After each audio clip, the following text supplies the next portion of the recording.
Sabe também, né, que tem tipos de cargas que são muito mais, né, quanto mais liquidez, digamos assim, tiver a carga, é mais fácil, é mais sujeito ao risco, né? E quais são essas cargas, Mel?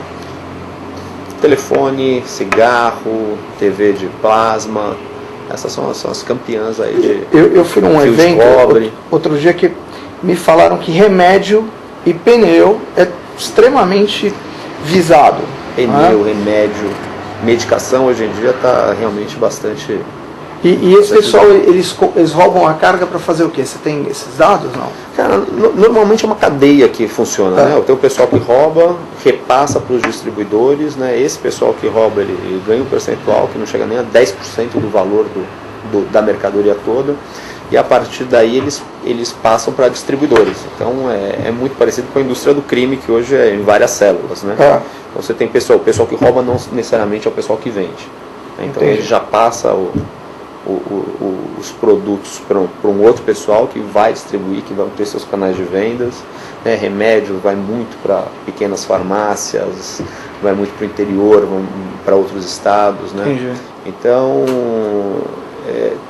todo esse tipo de mercadoria que tem uma fácil saída, que né, o pessoal até brinca que tem liquidez rápido, elas são muito visadas. E do Brasil, você disse que a 70 km chegando em São Paulo Chegando 70% do roubo de carga do Brasil fica num raio de 100 km da capital de São Paulo. Da capital de São Paulo. Nossa, porque quase tudo ou chega ou passa por aqui ou sai daqui. E as principais rodovias?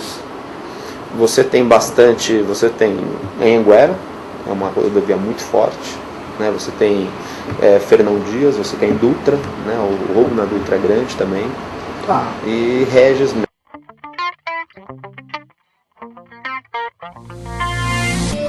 E o roubo é a mão armada. Exatamente. Nesse mercado, como é que funciona? O que é? Cara, você começa, alguém que passa pelo caminhão e fala que o pneu está furado, aí passa um segundo carro diferente e fala a mesma coisa, ou fala que está pegando fogo. Então, normalmente, você faz a diminuição. O veículo tem que estar numa velocidade baixa para ser roubado. Passa, chama atenção, ou ele vai falar com um chapa e o cara esse chapa já tem esquema com alguém. Entendi. Entendeu? A grande maioria dos roubos e até os nossos treinamentos, quando a gente conversa com motoristas, a gente passa exatamente isso. Entendi. Né? Então, normalmente eles passam um carro com uma mulher, primeiro a mulher fala, olha, aponta assim, aí passa. Aí vai passar daqui a uns 5 minutos, passa outro carro. Aí o cara fala, bom, estão 2 carros diferentes mostrando isso, realmente tem até alguma coisa. Daí quando ele para, aí já chega o pessoal e... Não, o motorista quase nunca acontece nada com ele. Mas normalmente não acontece nada. O que acontece com ele? Ele vai para um cativeiro, ele fica preso durante o horário que for necessário para descarregar, para dar sumiço tanto com a carga. Muitas vezes eles largam o caminhão, ou muitas vezes somem com o caminhão também, então ele fica em média de 5, 6 horas no cativeiro e depois ele é colocado em liberdade. Né? Até porque existe toda uma conversa também entre os motoristas, e os motoristas sabem, eles ficam tranquilos quando tem um assalto, porque sabem que ele não é motivo de ser... não é motivo de sofrer nenhum tipo de agressão física. O que acontece é que muitos deles são pouco treinados, porque no momento que você está, o motorista ele fica num nível mais alto do que os veículos, do que a própria rua. Então ele tem uma chance muito grande de apertar um botão de pânico, de disparar algum alerta, que ele vai sair em liberdade, mas depois o veículo pode ser recuperado e a carga também. Entendi. Né? Então esse tipo de treinamento ainda é um pouco falho nas empresas. Né? Uma dica importante para o motorista, qual seria? Primeiro, não parar na estrada em hipótese alguma, né? Parar num posto policial, parar num posto de gasolina, né? Algum lugar que tenha outras pessoas. Porque você parar no meio da estrada, num lugar deserto, é uma chance muito grande de alguém chegar e rendê-lo, né? Ainda mais porque ele vai ter que descer do caminhão, para olhar se está acontecendo alguma coisa ou não. Então, Entendi. se o caminhão efetivamente está andando, não para. Entendi. E também um outro ponto é sempre que parar, né, normalmente o motorista ele tem um celular e também o equipamento tem um botão lá, normalmente os veículos que tem rastreador tem um botão de pânico ou tem alguma coisa que você consegue comunicar com a central. Então antes de parar avisa, olha, vou parar, estou parando porque estou com suspeita que o pneu está furado, estou com suspeita que o veículo está com algum problema. E aí a gente consegue monitorá-lo, né? Qualquer empresa de rastreamento ou de gerenciamento de risco consegue fazer um monitoramento e é mais seguro para o próprio motorista isso. Tá.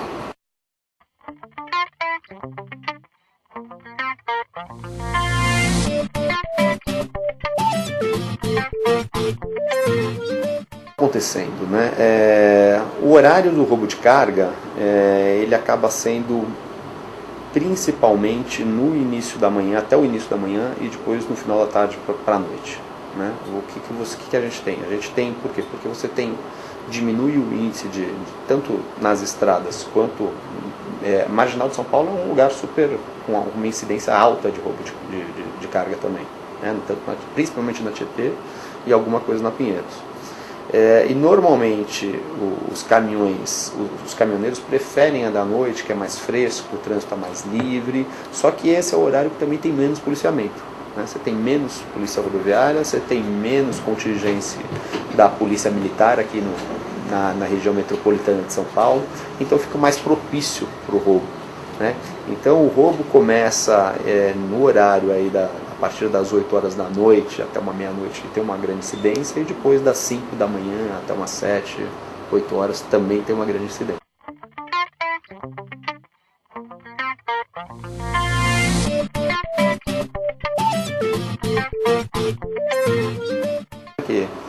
O ideal é o motorista receber um treinamento independente independente do veículo ser rastreado ou não. Né? Eu acho que seria uma coisa muito importante que poucas transportadoras se preocupam, e mesmo caminhoneiros autônomos se preocupam, com o treinamento do motorista para situações de risco. Né? Então, muitas coisas ele pode evitar. Né? Se ele souber, por exemplo, dessa informação de qual que é o horário de maior risco que ele pode trafegar, dele não parar em qualquer lugar, parar somente em pontos específicos que ele já saiba previamente, ou seja, é importante quando ele vai fazer uma viagem, ele mesmo já saber, olha, eu sei que daqui até Vitória, no Espírito Santo, eu tenho 5, 6, 7 opções de pontos de paradas, então não preciso parar em todos, mas eu sei que mais ou menos que distância cada um deles fica. Eu posso estar confundindo, mas esse não é um trabalho de uma gerenciadora de risco? Então, esse é um trabalho de uma gerenciadora de risco quando ela vai fazer o transporte de uma carga. Né? Mas isso não impede que um caminhoneiro autônomo ou uma transportadora que tenha seus próprios motoristas e não tenha necessariamente uma gerenciadora de risco por trás, faça. Né? Isso o gestor da frota, ou o próprio caminhoneiro autônomo, para a própria segurança dele, é importante de fazer. Né? Então é aquele negócio que, né, quando você vai fazer uma viagem, né, você se preocupa em saber qual que é a estrada que você vai pegar, qual é o caminho que você vai fazer.